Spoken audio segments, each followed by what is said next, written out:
एक वर्क को पलटते हुए मेरी नजरें रुक गईं। उस वर्क पर लिखा हुआ था, प्यारे साजन कैलाश जी, तुम मुझे इतना क्यों तड़पाते हो? रात में तुम्हें याद करके बहुत रोती रही। तुम मुझसे प्रेम नहीं करते। अगर प्रेम करते हो तो कर्नल चड्डा से कहकर पिंडी से अपनी ड्यूटी कराची में क्यों नहीं लगवा लेते? इस तरह हम दोनों एक दूसरे की आंखों के सामने रहा करेंगे। मैं कल रात को तुम्हें टेलीफोन करूंगी, तुम्हारी मायावती। उसके नीचे एक टेलीफोन नंबर लिखा था और टेलीफोन नंबर के साथ कैलाश चंद्र का नाम लिखा हुआ था। मैंने कॉपी में से वो कागज फाड़ कर जेब में रख लिया। फिर कॉपी का वो सफा निकाला जिस पर एक हफ्ते के 7 दिनों के पासवर्ड लिखे थे। हर पासवर्ड के आगे दिन और तारीख डाल दी गई थी। मैंने कॉपी के उस सफे पर से अगले 4 दिनों के पासवर्ड अगले कागज पर लिखकर अपनी जेब में संभाल कर रख लिए। कॉपी को अलमारी के खाने में रख दिया। अलमारी बंद की और अलमारी पर जहां जहां मैंने हाथ लगाया था उस जगह को कपड़े से रगड़कर साफ कर दिया।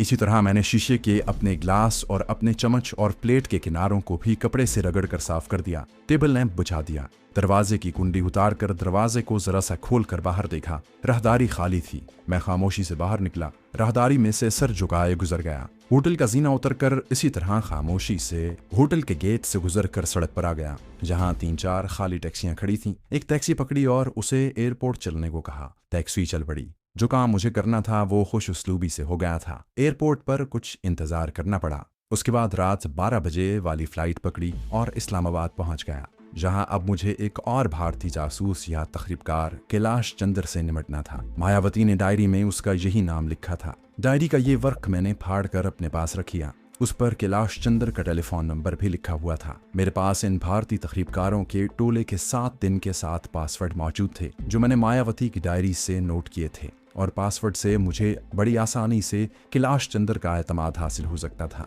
क्योंकि ये पासवर्ड इन तखरीबकारों के सिवा किसी दूसरे को मालूम नहीं थे। मेरे पास अब इतने पैसे बाकी नहीं रहे थे कि मैं किसी आला दर्जे के होटल में कमरा लेता। आला दर्जे के होटल को मैं इसलिए तरजीह दिया करता था कि मैं इन होटलों में एक बारोब किस्म का आदमी रखता था, और अगर वहां पर खुफिया पुलिस का आदमी मौजूद भी हो तो भी वो आसानी से हाथ नहीं डाल सकता था, जबकि दरमियाने दर्जे के होटलों में खुफिया पुलिस जरा से शक पर फौरन हिरासत में ले लेती है।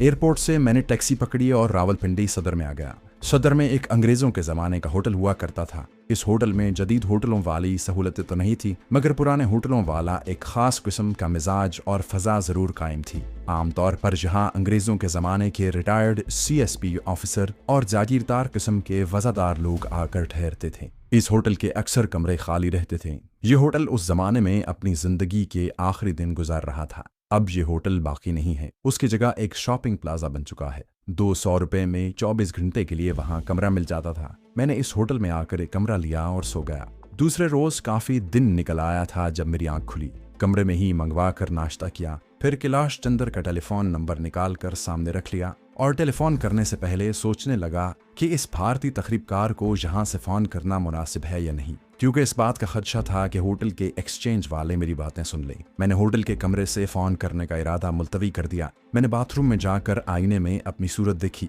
मैंने सोचा कि मुझे अपनी शक्ल थोड़ी सी तब्दील कर लेनी चाहिए। मैंने कमरे में ही हज्जाम को बुलवा लिया। उससे अपनी छोटी छोटी दाढ़ी पूरी साफ करवाई, सर के लंबे बाल छोटे करा लिए और मूछें जरा जरा रहने दी। मेरी शक्ल अब इतनी आसानी से पहचानी नहीं जा सकती थी। अब भी पाकिस्तानी पुलिस को भी मैं अपने नाकर्दा गुनाहों के इल्जाम में मतलूब था। मैं पिंडी सदर में आ गया। एक बाजार में पुराने गर्म कपड़े फरोख्त हो रहे थे, जहां से मैंने अपने लिए एक अमरीकी गर्म जैकेट और एक पुरानी पतलून खरीदी और अपना लिबास बदल डाला। ये कपड़े लिफाफे में डाले और सदर के पोस्ट ऑफिस में आ गया, जहां एक पब्लिक टेलीफोन बूथ था। मैंने वहां से कैलाश चंद्र का नंबर डायल किया। दूसरी तरफ घंटी बजने लगी। घंटी कुछ देर बजती रही, फिर किसी ने रिसीवर उठाकर कहा, हेलो। ये किसी औरत की आवाज थी।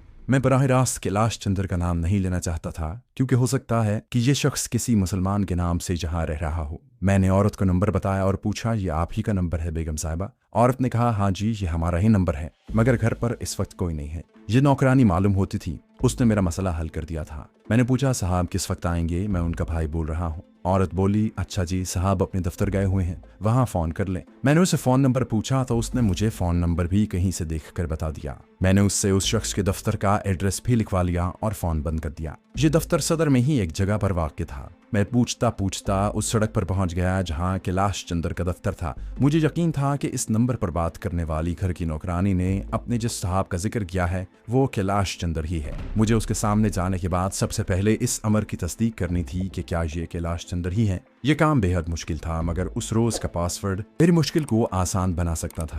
ये इंपोर्ट एक्सपोर्ट का दफ्तर था। बाहर छोटा सा बोर्ड लगा था। दफ्तर एक दुकान के अंदर बनाया गया था। आधे दरवाजे पर शीशे लगे थे। एक चपरासी बाहर स्टूल पर बैठा था। एक आदमी दफ्तर के दरवाजे से बाहर निकला तो मैं अंदर दाखिल हो गया। एक छोटा सा कॉरिडोर था। एक जानिब लकड़ी की पार्टीशन वाली दीवार थी। दूसरी दीवार पर सर्जरी के आलात की तस्वीरें लगी हुई थीं। मालूम होता था कि ये दफ्तर पाकिस्तान में तैयार होने वाले सर्जरी के आलात बाहर मुल्कों को एक्सपोर्ट करता है। मुझे इससे कोई दिलचस्पी नहीं थी। मैं ये मालूम करना चाहता था कि क्या कैलाश चंद्र ही इस दफ्तर का मालिक है या वो यहाँ पर हेड क्लर्क किस्म की कोई चीज़ है। मालूम करना जरा मुश्किल काम था, क्योंकि मुझे कैलाश चंद्र के इस्लामी नाम का इल्म नहीं था जो उसने जहाँ रखा हुआ था। मैं किसी से ये भी नहीं पूछ सकता था कि कैलाश चंद्र का इस्लामी नाम का आदमी जहाँ कहाँ मिल सकता है। इतने में एक चपरासी कोने के स्टूल पर से उठकर मेरे पास आया और पूछा, आपको किससे मिलना है जनाब? मुझे नौकरानी ने इस इलाके का नाम भी बता दिया था जहाँ मैंने फ़ोन किया था। मैंने उसी इलाके का नाम लेकर पूछा, भाई तुम्हारे साहब इसी जगह रहते हैं? वो बोला, हाँ जी, मगर आपको मिलना किससे है? मैंने कहा, मुझे तुम्हारे साहब से ही मिलना है। उसने कहा, ये कहे ना फिर मेरे साथ आए। वो मुझे पार्टीशन वाले आखिरी कमरे के पास ले गया। मुझे बाहर रुकने का इशारा किया और खुद अंदर चला गया। पार्टीशन की दीवार 6-7 फुट ऊंची थी। लकड़ी की दीवार थी। अंदर से चपरासी की आवाज आई, सर एक साहब आपसे मिलने आए हैं। भाई फिर उन्हें अंदर बुलाओ। चपरासी मुझे अंदर ले गया। डिब्बा नुमा कमरे में सुनहरी फ्रेम की ऐनक लगाए एक खुश शक्ल मगर ढलती उम्र वाला आदमी अंग्रेजी सूट में मलबूस कुर्सी पर बैठा हुआ था। उसने उठकर मुझसे हाथ मिलाया और कारोबारी खंदा पेशानी के साथ बैठने का इशारा करते हुए पूछा कि मैं कॉफी पसंद करूंगा या चाय। उस शख्स की उम्र 40 से कुछ ऊपर होगी, मगर चेहरे के नक्श पुरकशिश थे और घने बालों में सफेद बालों की लकीरें उसकी शख्सियत को मजीद पुरकशिश बना रही थीं। मैंने सोचा कि मायावती सच्ची थी। उसे इस आदमी से जरूर मोहब्बत करनी चाहिए थी। कमरे में दाखिल होते वक्त मैंने उस शख्स के नाम की तख्ती पढ़ ली थी। उस पर गुलाम अहमद लिखा हुआ था। मुझे सबसे पहले ये मालूम करना था कि ये शख्स असल में राजा गुलाम अहमद है या कैलाश चंद्र है। मैंने कहा, सिर्फ चाय मंगवा लीजिए, साथ कुछ नहीं खाऊंगा। उसने चपरासी से चाय लाने को कहा। दफ्तर दरमियाने दर्जे का था। ज्यादा आन बान दिखाई नहीं दे रही थी।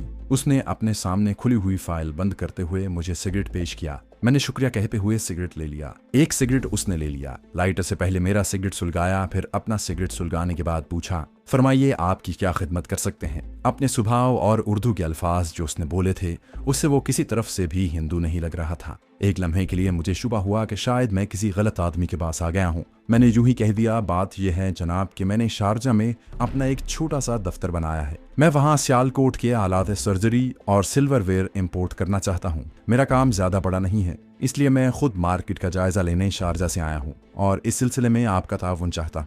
वो आदमी कहने लगा, बड़ी खुशी की बात है, हम हर खिदमत के लिए तैयार हैं। फिर उसने मुझे एक लिस्ट निकाल कर दी जिस पर हर किस्म के आलात सर्जरी और सिल्वरवेयर की तस्वीरें थीं और नीचे उनके नाम और नंबर लिखे हुए थे। कहने लगा, हम ये माल आपको सप्लाई कर सकते हैं, हमारी कमीशन भी मामूली है। आप हमें अपनी पसंद के माल का ऑर्डर दे दीजिए, आपको ठीक वक्त पर माल शारजा में पहुंच जाएगा। मैं बात को तूल नहीं देना चाहता था क्योंकि कारोबारी बात करनी मुझे नहीं आती थी। मैंने सोचा कि मुझे तुरुप का पत्ता फेंकना चाहिए। मैंने कहा, बात दरअसल ये है जनाब के शारजा में मेरे कारोबार में एक खातून भी शरीक हो गई हैं। मुझे उसी ने आपके पास भेजा है। वो मुस्कुराते हुए कहने लगा, इससे क्या फर्क पड़ता है, हम तो अपनी तयशुदा कमीशन पर आपको माल सप्लाई करने के पाबंद होंगे। मैंने उसकी आंखों में आंखें डालते हुए कहा, मेरा ख्याल है कि आप भी उस खातून को जानते हैं। वो जरा चौंका, फिर कारोबारी मुस्कुराहट के साथ बोला, हो सकता है, शारजा में हमारे बहुत से जानने वाले रहते हैं। क्या नाम है उस खातून का? मैंने उससे कागज पेंसिल लेकर कागज पर मायावती का नाम लिखा और कागज उसकी तरफ बढ़ा दिया। मेरा ख्याल है आप इस खातून को बहुत ज्यादा जानते हैं।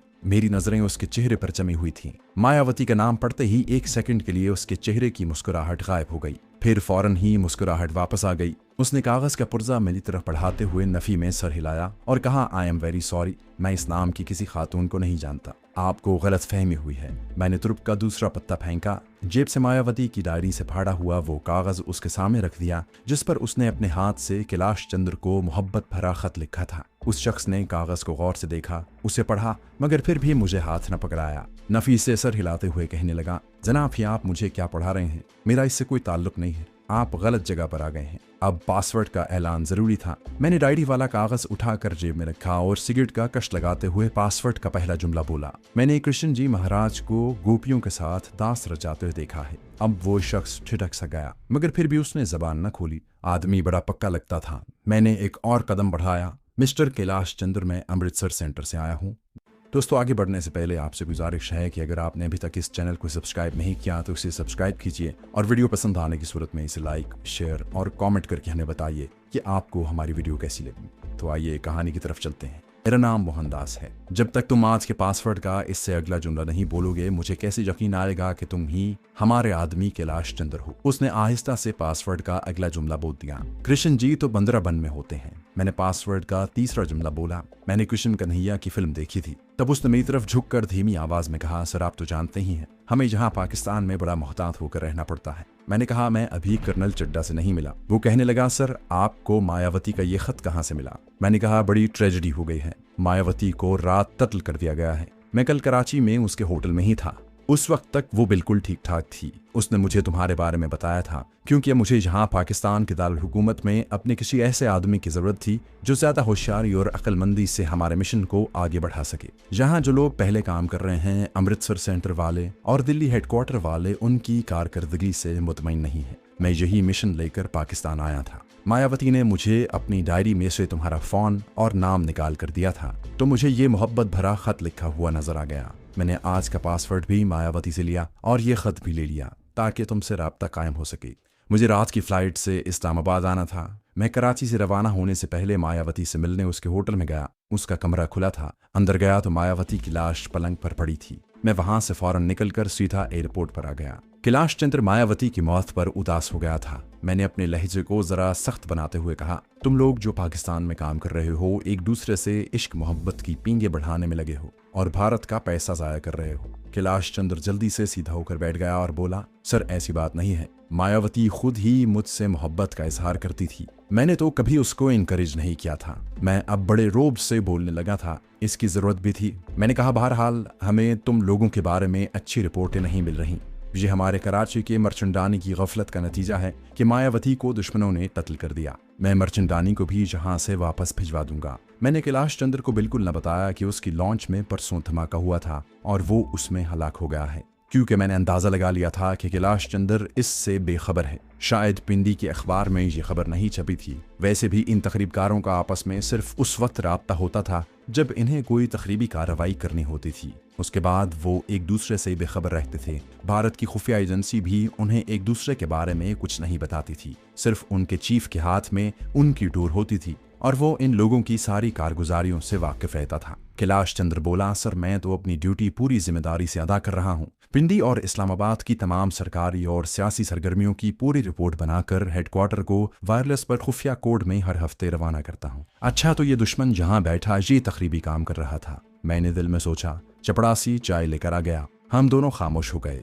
चपड़ासी चाय की प्यालियां रखकर चला गया तो मैंने कैलाश चंद्र से कहा, तुम्हारी परफॉर्मेंस से अमृतसर सेंटर और दिल्ली हेडक्वार्टर भी बहुत हद तक मुतमईन है, लेकिन तुम यहाँ जिस आदमी के जरिए सियासी और सरकारी सरगर्मियों की खुफिया रिपोर्टें हासिल करते हो, वो तुम्हें अप टू डेट रिपोर्ट मुहैया नहीं करता। तुम्हारी अक्सर रिपोर्ट्स ऐसी होती हैं जो जहाँ हमारा भारतीय सिफारत खाना पहले ही रवाना कर चुका होता है। तुम लोगों को यहाँ इसलिए रखा गया है कि तुम हमें वो मालूमात मुहैया करो जो हमारा इंडियन सिफारत खाना हासिल नहीं कर सकता। कैलाश चंद्र को अब अपनी पड़ गई थी। साफ जाहिर हो रहा था कि उसे इस जासूसी के एवज इंडियन सिफारत खाने के या किसी दूसरे जरिए से भारी रकम मिलती है। ये एक्सपोर्ट इम्पोर्ट का काम तो महज एक दिखावा था, एक ड्रामा था। मैं उससे उस खास आदमी का पता मालूम करना चाहता था जो इस वतन दुश्मन कैलाश चंद्र को हुकूमत की तामीरी कामों की खुफिया रिपोर्टें मुहैया करता था। इस काम में कोई दुश्वारी पेश ना आई और कैलाश चंद्र ने मुझे उस शख्स का असली नाम और एड्रेस बता दिया और कहा, सर ये आदमी असल में हरियाणा का हिंदू है। पहले इंडियन एम्बेसी के लिए काम करता था, अब क्रिश्चियन नाम जैकब रखकर हमारे लिए काम करता है। मैंने कहा, मैं आज ही इस शख्स का इंटरव्यू लेना चाहता हूँ। इसे फौरन जहां बुलवा लो। कैलाश चंद्र ने धीमी आवाज से कहा, सर इसका यहाँ आना ठीक नहीं है। हम खुद उसके पास चले जाएंगे। हमें यहाँ की CID से बहुत खबरदार होकर रहना पड़ता है। मैंने कहा कि वो कहाँ मिलेगा। कैलाश चंद्र ने कहा, वो शहर से 6-7 मील दूर एक छोटी सी बस्ती में रहता है। मैं उसे फोन पर पैगाम पहुंचा दूंगा कि वो आज शाम कहीं ना जाए और घर पर ही रहे। वहां हमें कोई नहीं देखेगा सर। हम शाम को यहाँ से चले चलेंगे। मेरे पास एक छोटी सी गाड़ी है। मैंने कहा ठीक है, मैं सूरज गुरूब होने के बाद यहाँ तुम्हारे दफ्तर में आ जाऊंगा। यहीं से जैकब की तरफ रवाना हो जाएंगे। अब मैं जाता हूँ, मुझे कुछ और जरूरी काम भी करने हैं। कैलाश चंद्र मुझे छोड़ने दफ्तर के दरवाजे तक आया। मैं शाम को आने का कहकर वहां से चल पड़ा। मेरी ये मुहिम भी मुकम्मल तौर पर बखैर खूबी अंजाम को पहुंच गई थी। वहां से मैंने एक वैगन पकड़ी और इस्लामाबाद पहुंच गया। मैं रावलपिंडी में रहकर पुलिस की नजरों में नहीं आना चाहता था। इस्लामाबाद के एक छोटे से रेस्तोरां में आकर बैठ गया। वहां चाय पी, कुछ वक्त गुजारा। करीब ही एक छोटा सा बाग था।